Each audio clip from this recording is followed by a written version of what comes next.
Ikalabing-dalawang kabanata.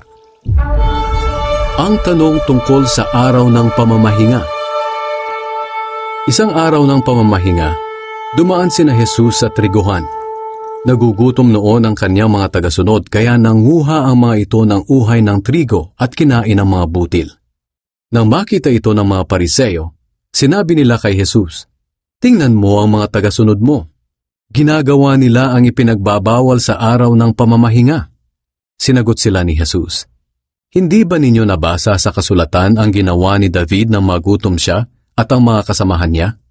Pumasok siya sa bahay ng Diyos at kinain nila ng mga kasama niya ang tinapay na inihandog sa Diyos. Kahit na ayon sa kautusan ng mga pari lang ang may karapatang kumain nito. At hindi rin ba ninyo nabasa sa kautusan na ang mga pari ay nagtatrabaho sa templo kahit sa araw ng pamamahinga? Isa itong paglabag sa tuntunin ng araw ng pamamahinga, pero hindi sila nagkasala. Tandaan ninyo, may naririto ngayon na mas dakila pa kaysa sa templo. Sapagkat ako na anak ng tao ang siya makapagsasabi kung ano ang dapat gawin sa araw ng pamamahinga. Kung sana ninyo ang ibig sabihin ng sinabi ng Diyos sa kasulatan, "Hindi ang handog ninyo ang hinahangad ko, kundi ang maging maawain kayo. Hindi sana ninyo hinatulan ang mga taong walang kasalanan." Ang lalaking paralisado ang isang kamay.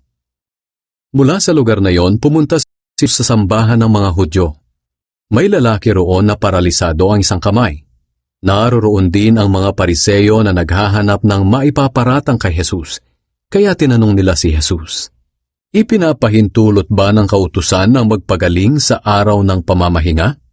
Sinabi ni Jesus sa kanila, "Kung mahulog ang tupa ninyo sa isang balon sa araw ng pamamahinga, pababayaan na lang ba ninyo? Siyempre iaahon ninyo, hindi ba? Ngunit mas mahalaga ang tao kaysa sa tupa. Kaya ipinapahintulot ng kautusan ang paggawa ng mabuti sa araw ng pamamahinga." Pagkatapos, sinabi ni Jesus sa lalaking paralisado ang kamay, "Iunat mo ang iyong kamay." Iniunat nga ng lalaki ang kanyang kamay at gumaling ito. Lumabas naman ang mga Pariseo at nagplano kung paano nila ipapapatay si Jesus.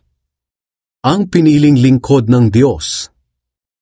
Nang malaman ni Jesus ang plano ng mga Pariseo, umalis siya roon.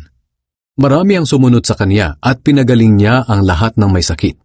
Pero pinagbilinan niya silang huwag ipaalam sa iba kung sino siya. Katuparan ito ng sinabi ng Diyos sa pamamagitan ni Propeta Isaias, "Narito ang pinili kong lingkod. Minamahal ko siya at kinalulugdan. Ibibigay ko sa kanya ang aking espiritu, at ipapahayag niya ang katarungan sa mga bansa. Hindi siya makikipagtalo o mambubulyaw, at hindi maririnig ang kanyang tinig sa daan. Hindi niya ipapahamak ang mahihina ang pananampalataya o pababayaan ang mga nawawalan ng pag-asa. Hindi siya titigil hanggat hindi niya napapairal ang katarungan. At ang mga tao sa lahat ng bansa ay mananalig sa kanya." Si Jesus at si Satanas. May dinala ang mga tao kay Jesus na isang lalaking bulag at pipi, na sinasaniban ng masamang espiritu. Pinagaling siya ni Jesus. Agad siya nakakita at nakapagsalita. Namangha ang lahat at sinabi, "Ito na nga kaya ang anak ni David?" Pero nang marinig ito ng mga Pariseo, sinabi nila, "Si Satanas na pinuno ng masasamang espiritu ang nagbigay sa kanya ng kapangyarihang magpalayas ng masasamang espiritu." Alam ni Jesus ang iniisip nila. Kaya sinabi niya sa kanila, "Kung ang mga mamamayan ng isang kaharian ay nagkakahati-hati at nag-aaway-away, mawawasak ang kahariang iyon. Ganito rin ang mangyayari sa isang lungsod o tahanan na ang mga nakatira ay nag-aaway-away. Kaya kung si Satanas mismo ang nagpapalaya sa kanyang mga kampon, nagpapakita lang ito na nagkakahati-hati sila at nag-aaway-away. Kung ganoon, paano mananatili ang kanyang kaharian? At kung si Satanas nga ang nagbigay kapangyarihang magpalayas ng masasamang espiritu, sino naman ang nagbigay ng kapangyarihan sa mga tagasunod ninyo na nagpapalayas din ng masasamang espiritu? Sila na rin ang nagpapatunay na mali kayo. Ngayon, kung nagpapalayas ako ng masasamang espiritu sa pamamagitan ng Espiritu ng Diyos, nangangahulugan ito na dumating na sa inyo ang paghahari ng Diyos. Hindi maaaring pasukin ng magnanakaw ang bahay ng malakas na tao kung hindi muna niya ito gagapusin. Ngunit kapag naigapos na niya, maaari na niyang nakawan ang bahay nito. Ang hindi kampi sa akin ay laban sa akin, at ang hindi tumutulong sa aking pagtitipon ay nagkakalat. Sinasabi ko sa inyo na ang lahat ng kasalanan, pati na ang paglapastangan sa Diyos ay mapapatawad. Ngunit ang paglapastangan sa banal na espiritu ay hindi mapapatawad. Ang sinumang magsalita ng masama laban sa akin na anak ng tao ay mapapatawad. Ngunit ang sinumang magsalita ng masama laban sa banal na espiritu ay hindi mapapatawad kailanman. Nakikilala ang puno sa bunga nito. Nakikilala ang puno sa bunga nito. Kung mabuti ang puno, mabuti rin ang bunga nito. Kung masama ang puno, masama rin ang bunga nito. Mga lahi kayo ng ahas. Paano kayo makakapagsalita ng mabuti gayong masasama kayo?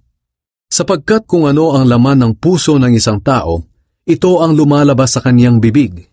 Ang mabuting tao ay nagsasalita ng mabuti, dahil puno ng kabutihan ang kanyang puso. Pero ang masamang tao ay nagsasalita ng masama, dahil puno ng kasamaan ang kanyang puso.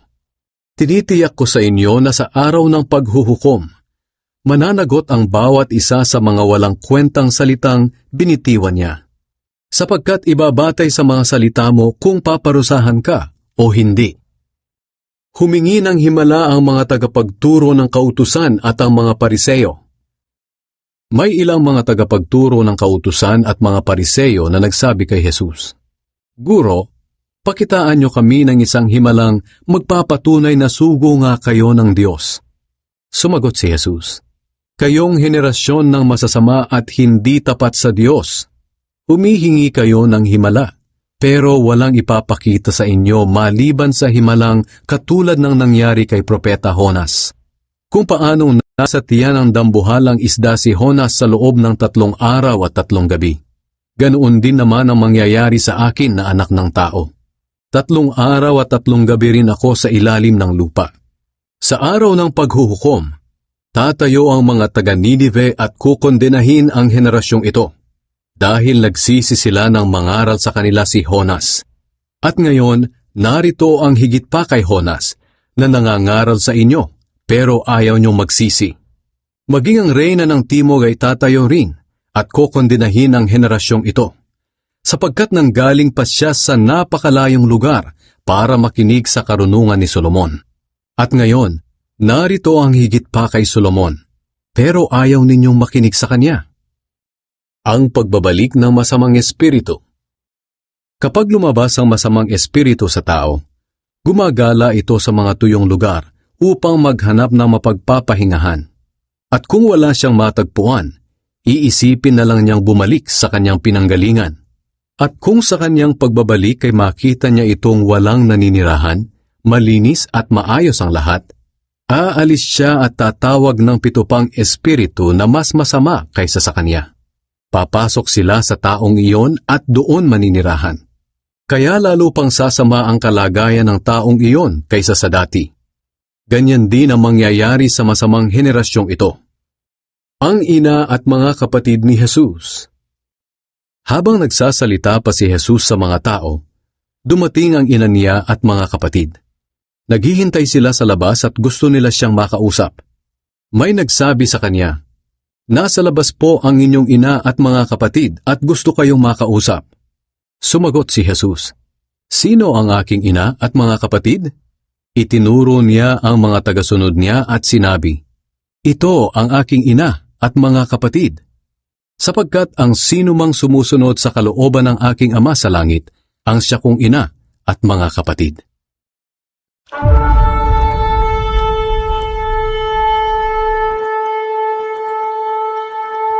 Mapalad ang bumabasa at ang mga nakikinig sa sulat na ito kung tinutupad nila ang nakasulat dito, sapagkat ang mga sinasabi rito ay malapit ng mangyari.